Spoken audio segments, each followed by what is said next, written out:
Hi, I'm Jeff Chasen. Welcome to an Abington COPES moment. I'm here with Melissa Cook. We're board members from Abington COPES. I am a father. I live locally. I work in the behavioral health field, and I am a person in long-term recovery. Melissa, tell me about you. Hello everyone, I'm Melissa Cook. I'm chair of Abington COPES. I have 3 children in town, a 7th, 6th, and 4th grader. Why I kind of started this up though, I lost my sister to an overdose April 18th of 2021. I can't believe we're coming up on 3 years, but I knew right away that people were going to be helped because my sister lived, so I knew I had to do something. And obviously I want to help people that are, get the help that they need. And then something I'm super passionate about is prevention. I think it's never been the drug landscape has never been more dangerous. And I went to a rally the summer of 2021 where I met people that had lost their children to a fake pill. And I just cried and I was like, we have to do something to help these kids. So that's were the 2 driving factors of why I wanted to start something up. And it was actually, I was thinking about it on the way here. It was 2 years ago, January of 2022, where we got on our first call, that Allison Sullivan had tried to get a group of us together and we did a Zoom call. So we've known each other 2 years now. Yeah, that's crazy. Yeah, right? For me, it's mostly to kind of maintain my own recovery. Working in the behavioral health field, working with addicts and alcoholics professionally for a living, kind of complicates the way I was taught to get sober and be in my own recovery. There needs to be a piece that's altruistic, that I don't benefit from at all, and Abington COPES gives me the ability to be myself, to just be a person in recovery. Loss throughout my life and in recovery specifically has certainly been a catalyst for me to drive me harder into the work I do. But it's just one piece of why I'm at the table and why I serve on the board at Abington COPES. What really attracted me was the mission. I had been involved in the kind of the town substance use coalition prior to Abington COPES forming, and the same reasons brought me to the table. I wanted to just be a cog in the machine, a helping hand. And when that dissolved, I was pretty bummed out. And the Zoom call that you mentioned, I got excited again, and it was really your energy, Melissa, and your passion that formed the mission of Abington COPES and formed Abington COPES that drew me in closer. It's none better than you to kind of speak on that. Tell the people at home, tell the viewers about our mission. Yeah, so we kind of have 2 parts to our mission. Our first part is to prevent and reduce youth substance misuse and also help families with resources and support for individuals and families whose lives have been touched by addiction. So, of course, like I said, those fall, having a family member who lost her life to substance use and then having children in town, it just kind of,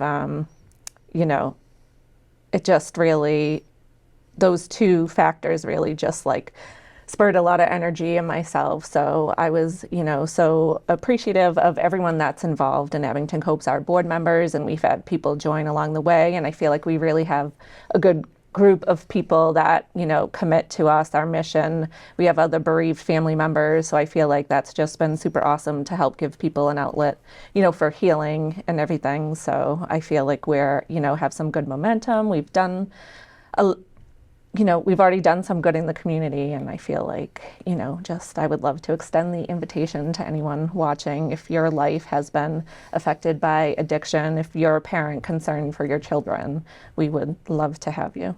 Yeah, we've done a lot of good so far, and it's been a lot of fun. I wanted to say that, but I didn't want to, like, sometimes I don't want to be boastful of what we've done, but I am super proud of what we've done too. Yeah, So, and I'm grateful that we get to have fun while we're doing it. It's not just some humdrum, sad mission that we're on. boring. Like Yeah, we have a lot of fun. we do. It might be good to tell the viewers at home too what COPES means. It's an acronym. It stands for Community, Outreach, Prevention, Education, and Support. And one of the reason coalitions like this are usually underattended in the towns that they're in or the districts they're in is that educational piece. Like a lot of the people in town, don't know either how big the problem is or the ripple effect of this problem, how it affects high schoolers, middle schoolers, people who've never touched substances before in their life. They might have a parent struggling or they aunt or uncle, and curiosity can do a lot of damage. So one of the greatest things I feel like we've done so far is to bring a speaker into Abington Middle School. Melissa, what was your driving goal in making that happen? Well, last year we had gotten a speaker into the high school, and we did a couple things there, but true prevention starts before first time use. So he's a friend of yours, and Both of ours now, yeah. you're right, yes. Kevin Rosario is his name, and it took me like months to book him, but I didn't give up because I knew this was who we should be bringing to speak to our kids, and I knew he was worth it. And we had a fun night. We created resource bags for our middle schoolers. We put a couple takeaways in there, some swag, and we gave those out. We had a night at the police station where we had people come and help stuff the bags. And then that happened mid-November. Kevin came in and we passed those out. And, because I have a 7th grader, 2 middle schoolers, I know a lot of families in town, and some parents reach out to me and said, the kids really enjoyed Kevin. He was talked at their level. He was charismatic and he really got the message across. So kids really, heard about what it can do. And I don't know if I ever told you this, but my brother's girlfriend's daughter was in attendance in the audience. no. And I got an opportunity to interview her and really press in on what she thought. And I was really surprised at how much of the information she retained and just overall how impactful it was to her. She didn't think it was boring. She didn't Right. think it was Yep. scary. She didn't Yep. think it was kind of beyond her understanding. She knows that a lot of her peers are, experimenting or on the verge of it and how dangerous it is. So it was really good, she said, to kind of see the big picture of, what that could look like down the road. Yeah, because a lot of kids think, oh, that won't be me, that won't That'll be never me. happen to me. Yeah, yeah. I was a dare kid in Right. in elementary school. Right, which has been proven to be ineffective. So we're trying to go at it at a different angle. Yeah, I proved that. All right. And I think one of the things that if I have a minute, I'd like to talk about quickly is just parents talking to their kids, because the parents are their children's best protective factor. So kids that have parents talking to them at home about the dangers of substances are more than, I think the exact stat is 52% less likely to have kids that use substances. So it's super important to talk to them. And it doesn't have to be this one talk where okay, kids, Friday, 3 o'clock, we're sitting down, we're talking about drugs. It's just it should be conversations, not just one, but a 1-minute conversation here or a 1-minute conversation there, and just, let them know that they can come to you. You don't have judgment, and just talk about the dangers, but it doesn't have to be the super serious talk either. So. And I like that you touch on that it doesn't have to be kind of this oversaturated, overdone exposure to the topic, because as a kid I can remember being brought to 12-step recovery meetings some nights of the week by my parents, good intentioned parents.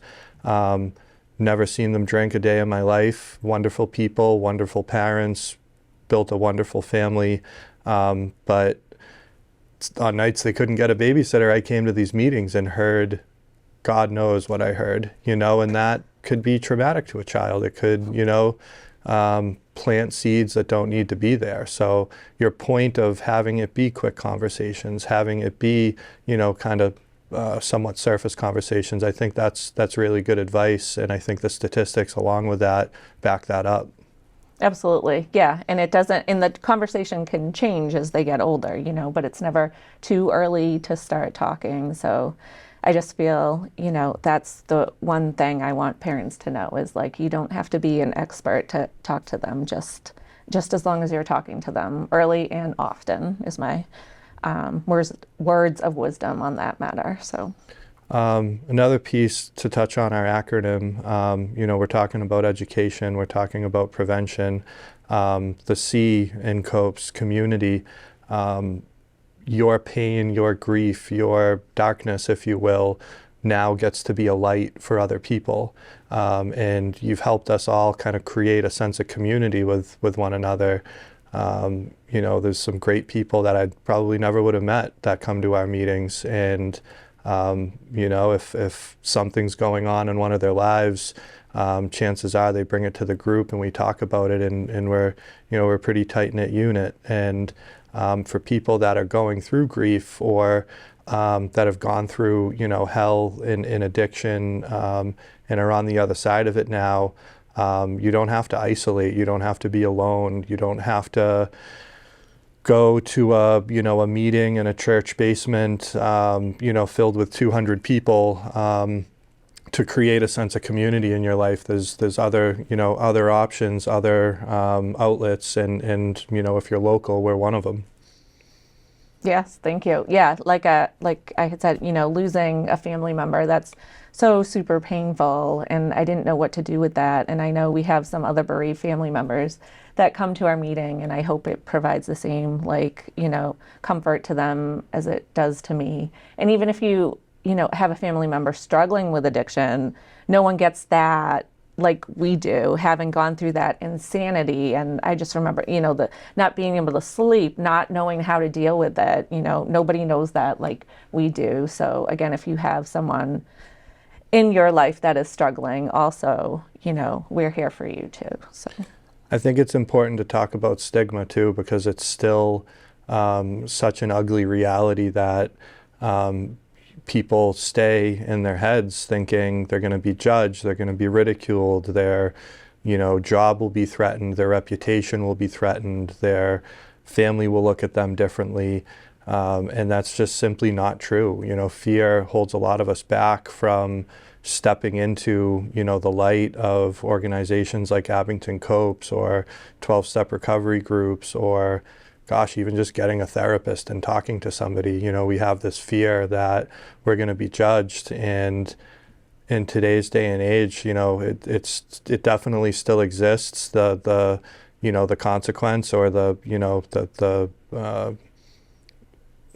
root of stigma is still there. People still judge, but it's changed so much. It's such a smaller amount of people, and it's very easy to, if you've become victim to that, it's, for me at least, it's so easy to just say like, consider the source, look at this person, they're unhappy, they're miserable, they've, maybe they've been traumatized by somebody's addiction in the past, and they've held on to it, and, I'm able to empathize and even pray, for those people and hope that, whatever's hurting them gets healed, But if you're listening to this and fear of what other people will think of you is holding you back from, coming to our monthly meeting, like cut it out, stop, and you're never going to know until you get outside of your comfort zone and just walk through that fear.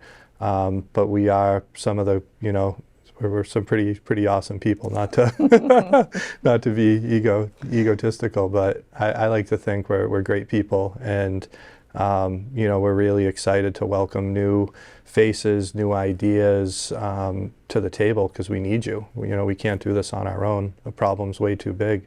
Melissa, how many people passed away from unintentional overdose last year, just in Abington alone? the number around 7 or 8 or 9. I think 7, 8, or 9. I'm not positive because the data's lagging too. Yeah. But just real quick, I was looking on our little accomplishments that we wanted to talk about.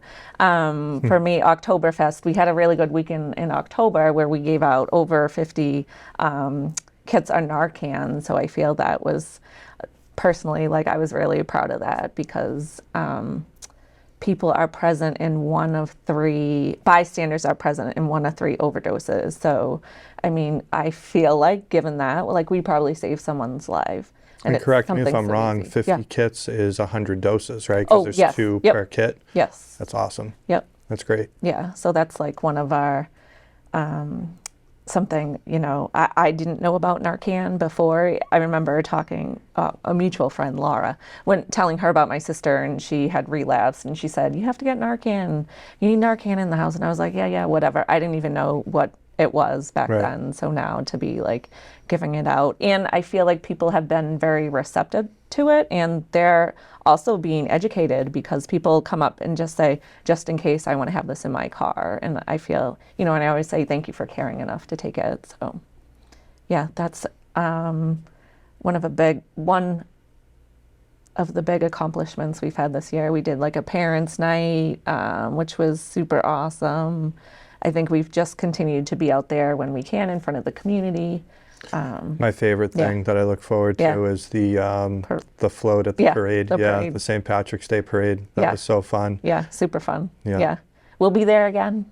Well, And we have to think about like what kind of messaging we want, because that's our chance to be out in front of a lot of people. No, that is not, that you can't look forward to that more than you look forward to the 5K.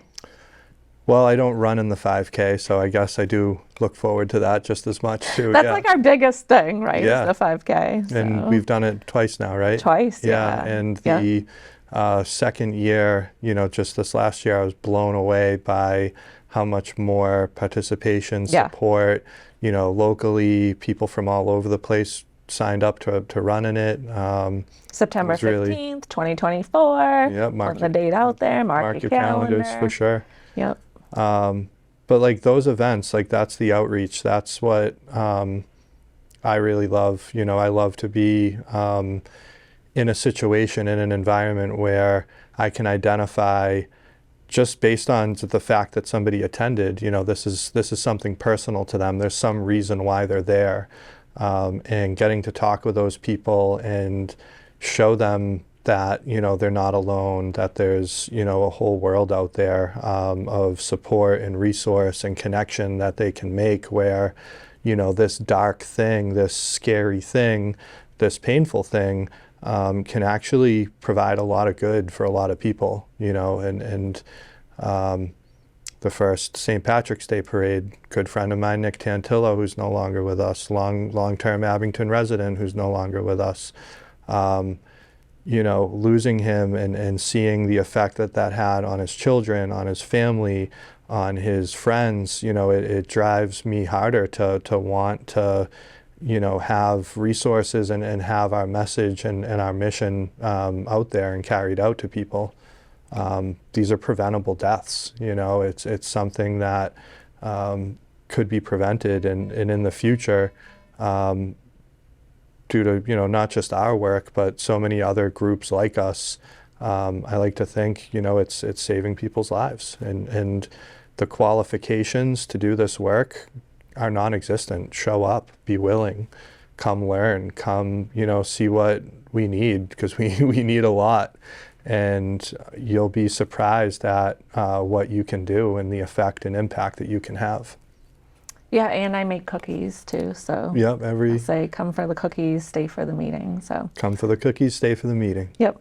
One thing, talking about future goals, we are in the process of applying for a grant, which I didn't know if I should talk about, because then I'm like, I put it out there and then I don't want to jinx us, but it is what it is. I've talked to people in town, so I feel like people do kind of know we're applying for the Drug-Free Community Grant. It's sizable. It's a competitive grant.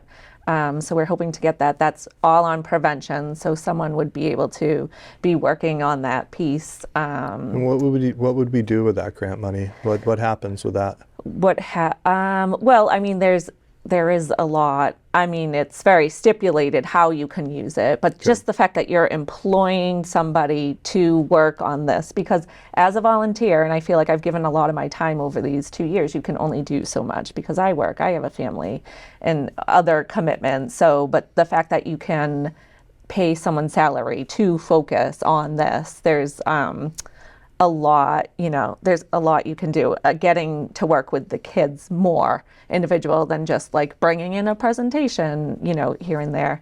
That's something very exciting, but we wouldn't find that out till September. So, but because we are applying for that grant, we're trying to get more community involvement. So we're reaching out to different sectors to see if we can get someone from each sector involved with our coalition. So that's something big. And I hope, if I'm not going to give up, if we don't get it, we'll apply again. But yeah, that's something I'm kind of excited and nervous for, but it'll be great for the town if we can get that. So fingers crossed, everybody. Yeah. As far as future goals go, I would really love to see the room packed. Our next meeting is Valentine's Day, February 14th. I'm sure Melissa will make some beautiful heart-shaped cookies for the meeting. Jeff. Come for the cookies. Stay for the meeting. But yeah, at the meeting, we'll be discussing upcoming events. We'll be discussing, progress on this grant. We'll be discussing new ideas, and we want to hear from you. Future events, now that I'm thinking, we're having a bowling event at Timber Lanes February 9th for the middle schoolers, so they can come hang out and just get, have a chance to make healthy decisions on the weekend, being able to hang out with each other and not make unhealthy decisions. And then what else? Oh, we have a yoga club that we're going to be sponsoring the month of February at Woodsdale. We have the parade coming up. In April, we'll do prescription take back day. So we do have some stuff coming up. We're always looking for new ideas, new ways to help the community.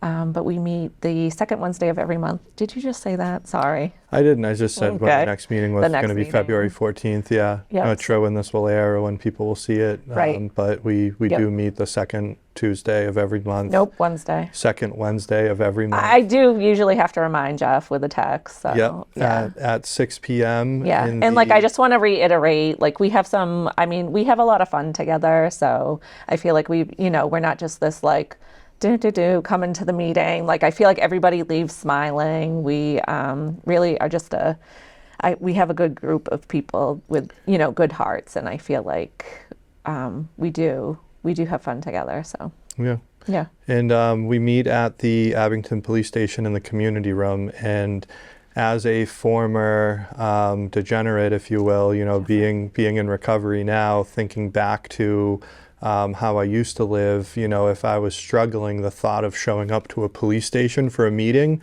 would kind of be, off the table. But the Abington PD has been amazing to us, participated in events, been present. The fact that we're in the community room, they're just letting us use their room. So if you're a person in recovery that might not like the police, or a person that is thinking about getting into recovery, don't be off-put by the police station. No one will be checking your warrant status on the way in the door. We're left alone and we sit in our room and we have our meeting, right, Melissa? Yes, we sure do. Yep. Yeah. So any info, if you're want to look us up on Facebook, Abington COPES, Instagram, and then our website is abingtoncopes.org. Yep. Great. All right. So this was a pilot. This was our first shot at trying to form a show like this. We hope that you found it interesting. We hope that you found it educational. We hope you learned something.